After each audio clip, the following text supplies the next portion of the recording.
3. The people of the feud. Tekultl smote on the bronze door with his clenched hand, and then turned sidewise, so that he could watch back along the hall. Men have been smitten down before this door, when they thought they were safe, he said. Why don't they open the door? Asked Conan. They are looking at us through the eye, answered Tekultl. They are puzzled at the sight of you. He lifted his voice and called, Open the door, Zesilan. It is I, Tekultl, with friends from the great world beyond the forest. They will open, he assured his allies. They'd better do it in a hurry, then, said Conan grimly. I hear something crawling along the floor beyond the hall. Tekultl went ashy again, and attacked the door with his fists, screaming, Open, you fools! Open! The crawler is at our heels! Even as he beat and shouted, the great bronze door swung noiselessly back, revealing a heavy chain across the entrance, over which spearheads bristled, and fierce countenances regarded them intently for an instant. Then the chain was dropped, and Tekultl grasped the arms of his friends in a nervous frenzy, and fairly dragged them over the threshold.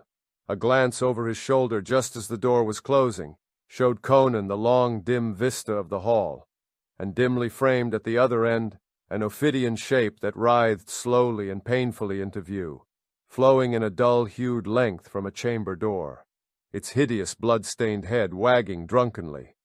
Then the closing door shut off the view. Inside the square chamber into which they had come, heavy bolts were drawn across the door, and the chain locked into place. The door was made to stand the battering of a siege. 4 men stood on guard, of the same lank-haired, dark-skinned breed as Tekultl, with spears in their hands and swords at their hips. In the wall near the door, there was a complicated contrivance of mirrors, which Conan guessed was the eye Tekultl had mentioned, so arranged that a narrow crystal-pane slot in the wall could be looked through from within, without being discernible from without. The 4 guardsmen stared at the strangers with wonder, but asked no question, nor did Tekultl vouchsafe any information. He moved with easy confidence now, as if he had shed his cloak of indecision and fear the instant he crossed the threshold. Come, he urged his newfound friends, but Conan glanced toward the door. What about those fellows who were following us? Won't they try to storm that door? Tekultl shook his head. They know they cannot break down the door of the Eagle. They will flee back to Xotalanc with their crawling fiend. Come, I will take you to the rulers of Tekultli.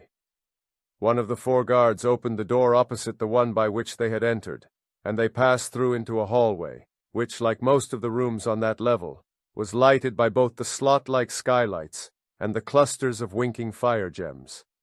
But unlike the other rooms they had traversed, this hall showed evidences of occupation. Velvet tapestries adorned the glossy jade walls, rich rugs were on the crimson floors, and the ivory seats, benches, and divans were littered with satin cushions. The hall ended in an ornate door, before which stood no guard. Without ceremony, Tekultl thrust the door open, and ushered his friends into a broad chamber, where some 30 dark-skinned men and women lounging on satin-covered couches sprang up with exclamations of amazement. The men, all except one, were of the same type as Tekultl, and the women were equally dark and strange-eyed, though not unbeautiful in a weird, dark way. They wore sandals, golden breastplates, and scanty silk skirts supported by gem-crusted girdles, and their black manes, cut square at their naked shoulders, were bound with silver circlets. On a wide ivory seat on a jade dais sat a man and a woman who differed subtly from the others. He was a giant, with an enormous sweep of breast and the shoulders of a bull. Unlike the others, he was bearded, with a thick blue-black beard, which fell almost to his broad girdle. He wore a robe of purple silk, which reflected changing sheens of color with his every movement, and one wide sleeve, drawn back to his elbow, revealed a forearm massive with corded muscles. The band which confined his blue-black locks was set with glittering jewels. The woman beside him sprang to her feet with a startled exclamation as the strangers entered, and her eyes, passing over Conan, fixed themselves with burning intensity on Valeria. She was tall and lithe, by far the most beautiful woman in the room. She was clad more scantily even than the others, for instead of a skirt, she wore merely a broad strip of gilt-worked purple cloth fastened to the middle of her girdle, which fell below her knees. Another strip at the back of her girdle completed that part of her costume, which she wore with a cynical indifference. Her breastplates and the circlet about her temples were adorned with gems. In her eyes alone of all the dark-skinned people, there lurked no brooding gleam of madness. She spoke no word after her first exclamation. She stood tensely, her hands clenched, staring at Valeria. The man on the ivory seat had not risen. Prince Olmec, spoke Techotlal, bowing low, with arms outspread and the palms of his hands turned upward. I bring allies from the world beyond the forest. In the chamber of Tezcoti, the burning skull slew Chikmek, my companion. The burning skull! It was a shuddering whisper of fear from the people of Tecuhltli. Then came I, and found Chikmek lying with his throat cut. Before I could flee, the burning skull came upon me, and when I looked upon it my blood became as ice, and the marrow of my bones melted. I could neither fight nor run. I could only await the stroke. Then came this white-skinned woman, and struck him down with her sword. And lo, it was only a dog of Xotalanc with white paint upon his skin, and the living skull of an ancient wizard upon his head. Now that skull lies in many pieces, and the dog who wore it is a dead man. An indescribably fierce exultation edged the last sentence, and was echoed in the low, savage exclamations from the crowding listeners. "But wait!" exclaimed Techotlal. "There is more. While I talked with the woman, 4 Xotalankas came upon us. One I slew. There is the stab in my thigh to prove how desperate was the fight. 2 the woman killed, but we were hard-pressed when this man came into the fray and split the skull of the 4th.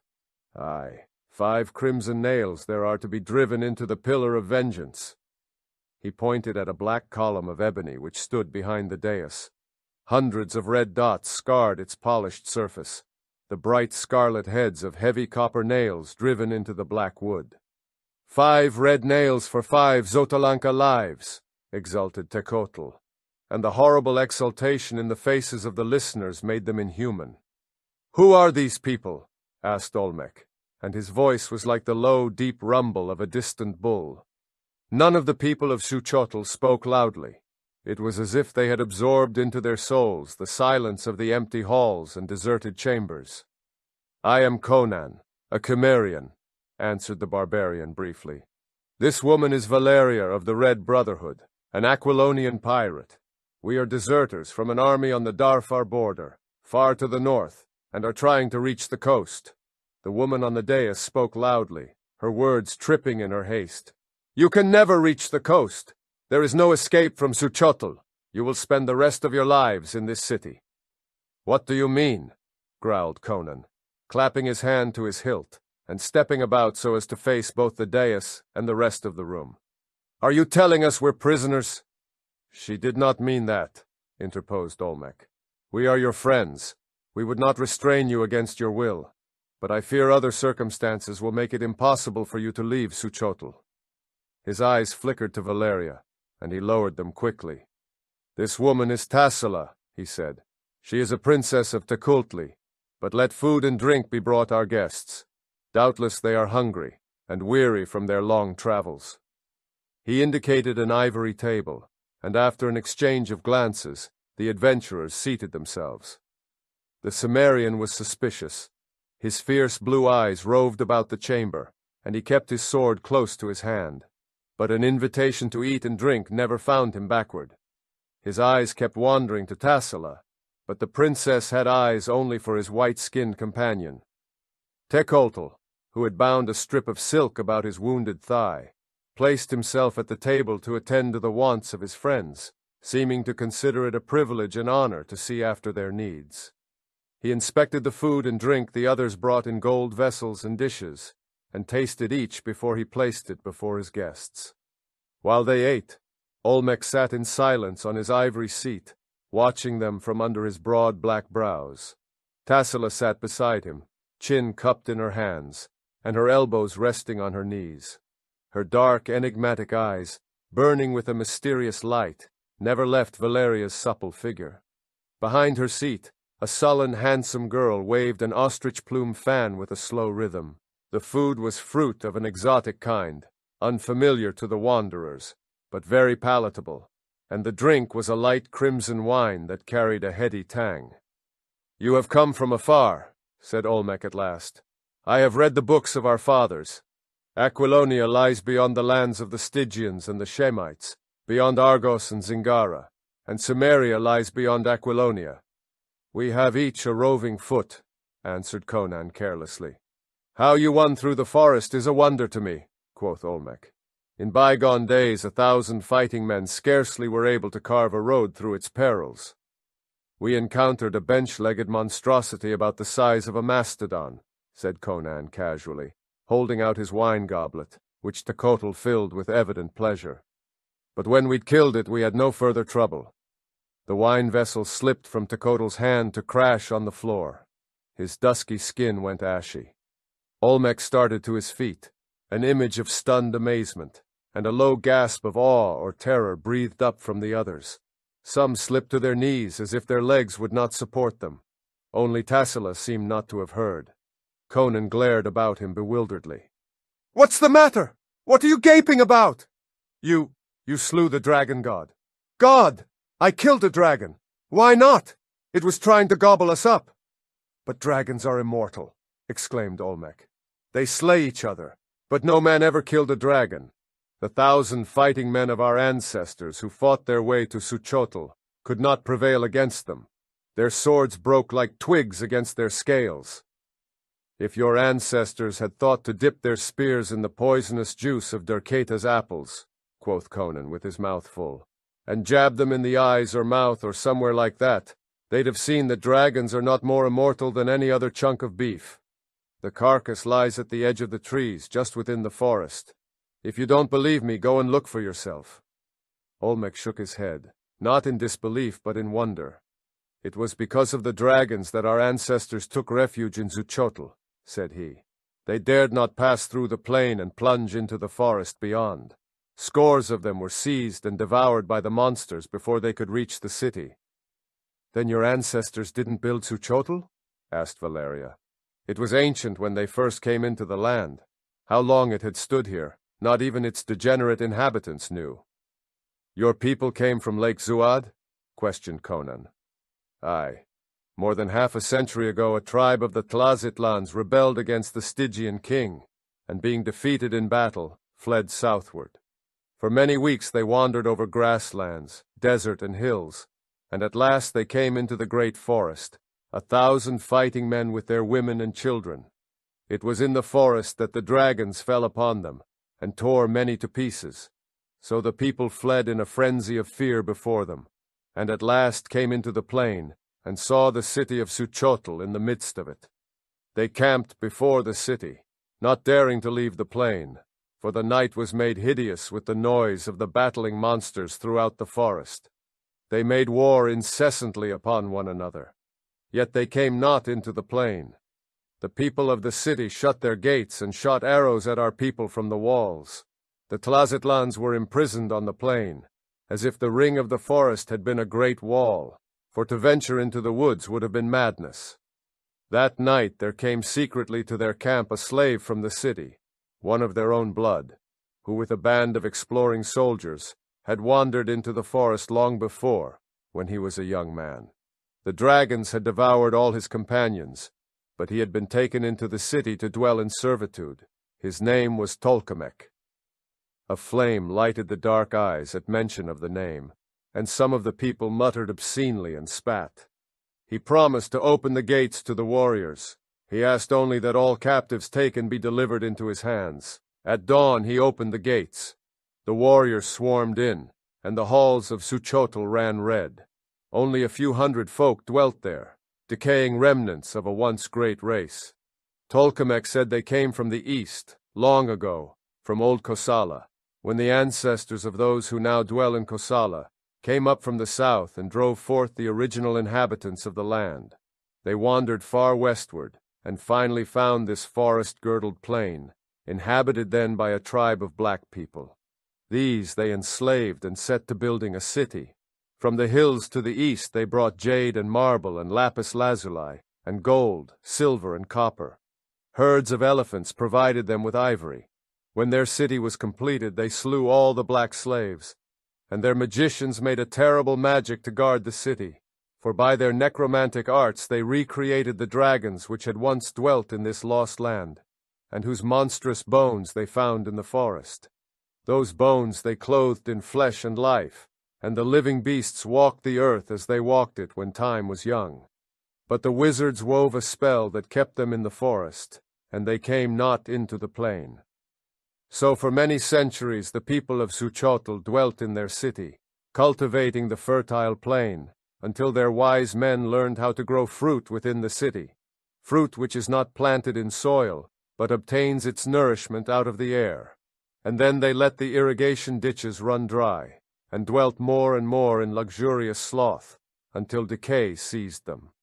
They were a dying race when our ancestors broke through the forest and came into the plain. Their wizards had died, and the people had forgot their ancient necromancy. They could fight neither by sorcery nor the sword. Well, our fathers slew the people of Xuchotl, all except 100 which were given living into the hands of Tolkemec, who had been their slave, and for many days and nights the halls re-echoed to their screams under the agony of his tortures. So the Tlazitlans dwelt here, for a while in peace, ruled by the brothers Tekultli and Xotalanc, and by Tolkemec. Tolkemec took a girl of the tribe to wife, and because he had opened the gates, and because he knew many of the arts of the Xuchotlans, he shared the rule of the tribe with the brothers who had led the rebellion and the flight. For a few years then, they dwelt at peace within the city, doing little but eating, drinking, and making love, and raising children. There was no necessity to till the plain, for Tolkemec taught them how to cultivate the air-devouring fruits. Besides, the slaying of the Xuchotlans broke the spell that held the dragons in the forest, and they came nightly, and bellowed about the gates of the city. The plain ran red with the blood of their eternal warfare, and it was then that— He bit his tongue in the midst of the sentence, then presently continued, but Valeria and Conan felt that he had checked an admission he had considered unwise. 5 years they dwelt in peace. Then, Olmec's eyes rested briefly on the silent woman at his side. Xotalanc took a woman to wife, a woman whom both Tekultli and old Tolkemec desired. In his madness, Tekultli stole her from her husband. Aye, she went willingly enough. Tolkemec, to spite Xotalanc, aided Tekultli. Xotalanc demanded that she be given back to him, and the council of the tribe decided that the matter should be left to the woman. She chose to remain with Tekultli. In wrath, Xotalanc sought to take her back by force, and the retainers of the brothers came to blows in the great hall. There was much bitterness. Blood was shed on both sides. The quarrel became a feud, the feud an open war.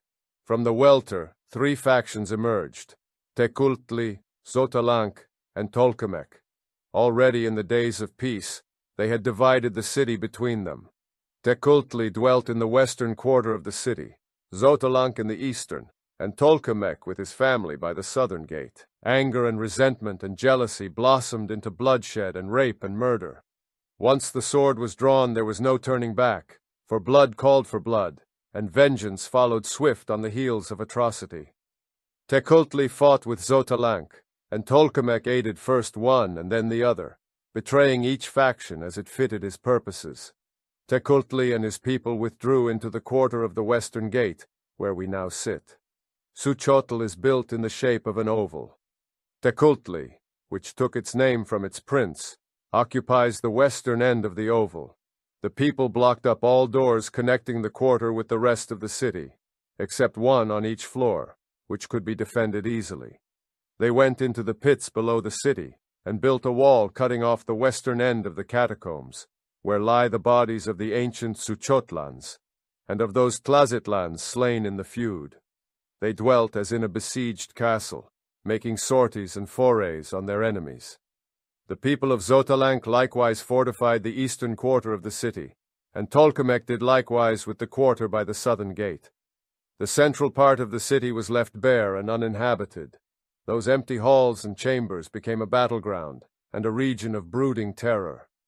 Tolkemec warred on both clans. He was a fiend in the form of a human, worse than Xotalanc. He knew many secrets of the city he never told the others. From the crypts of the catacombs he plundered the dead of their grisly secrets, secrets of ancient kings and wizards, long forgotten by the degenerate Suchotlans our ancestors slew. But all his magic did not aid him the night we of Tecuhltli stormed his castle and butchered all his people. Tolkemec we tortured for many days.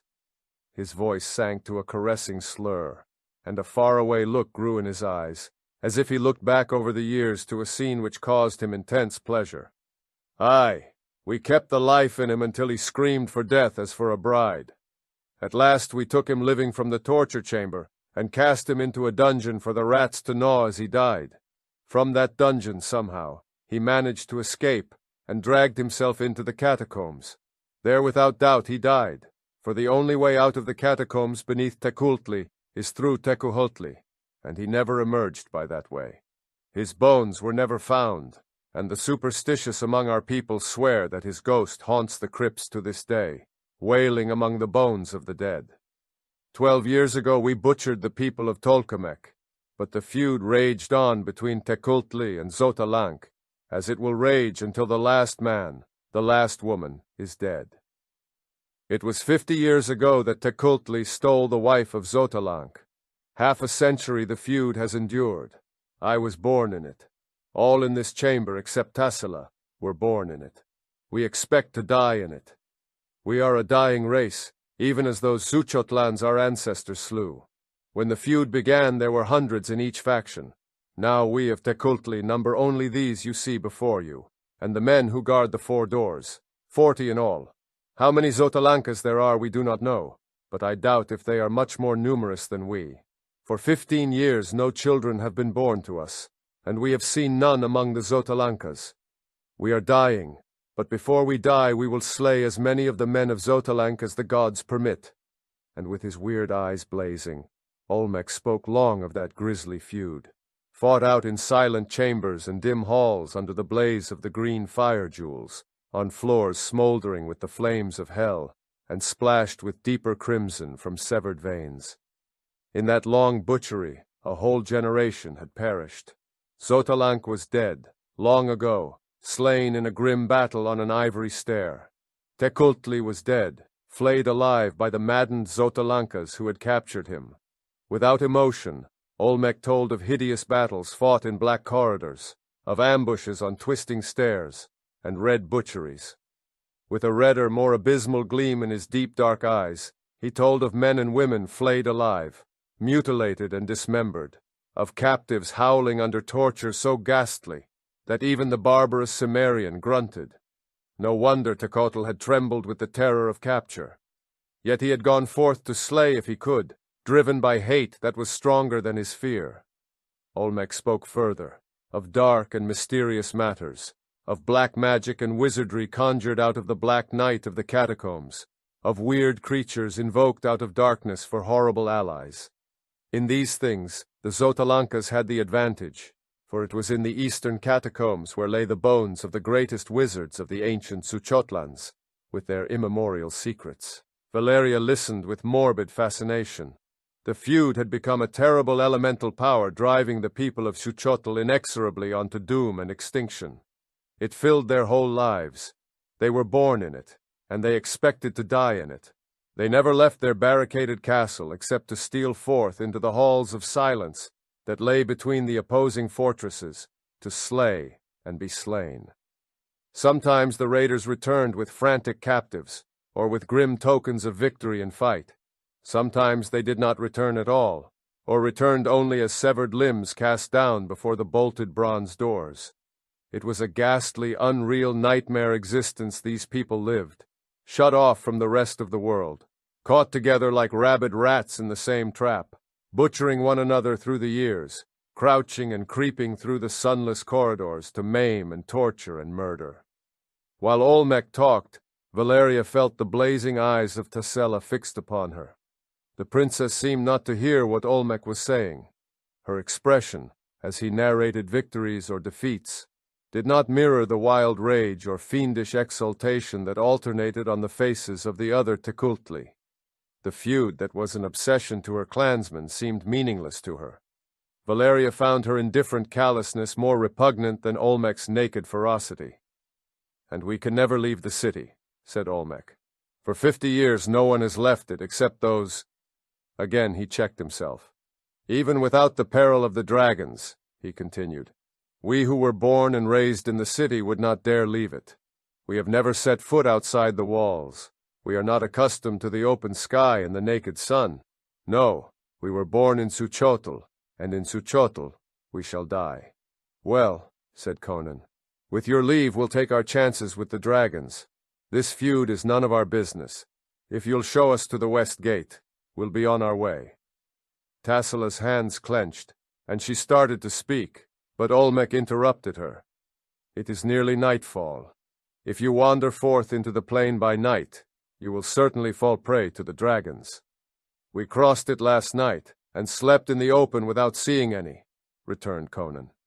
Tassila smiled mirthlessly. "You dare not leave Suchotl."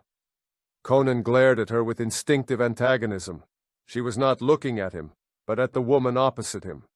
"I think they dare," retorted Olmec. "But look you, Conan and Valeria, the gods must have sent you to us, to cast victory into the laps of the Tekultli. You are professional fighters. Why not fight for us? We have wealth in abundance.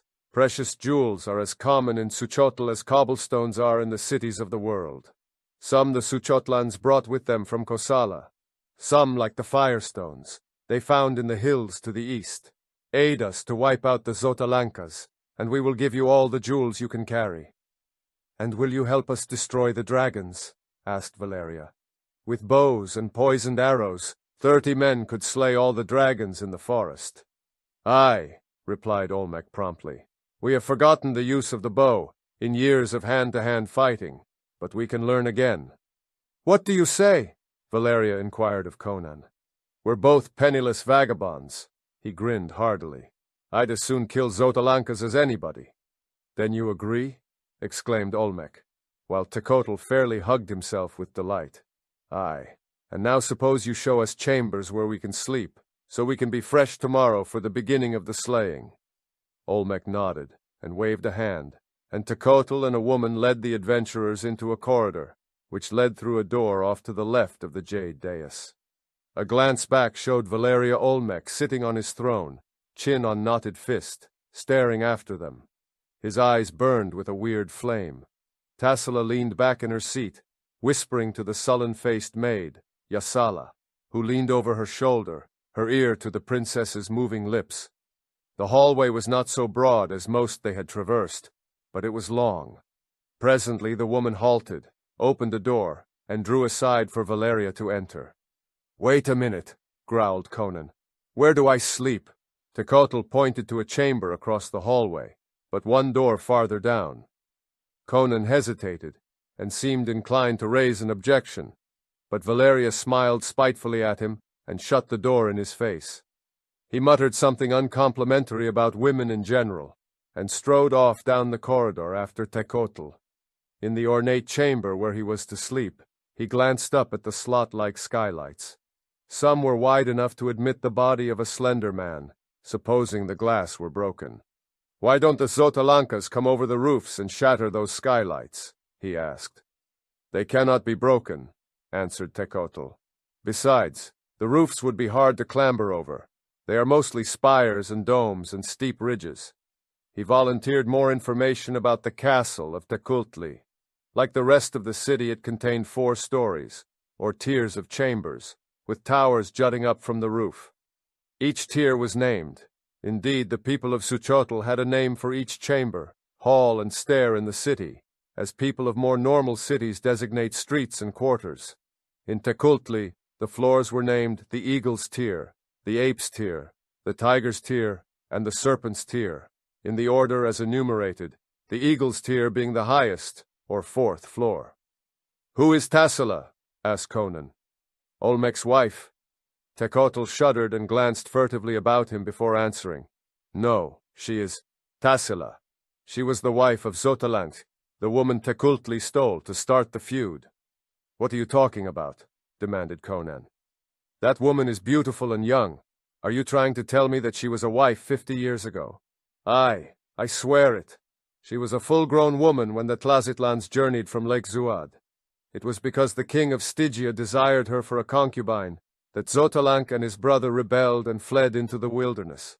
She is a witch who possesses the secret of perpetual youth. What's that? Asked Conan. Tekultli shuddered again. Ask me not. I dare not speak. It is too grisly, even for Xuchotl. And touching his finger to his lips, he glided from the chamber.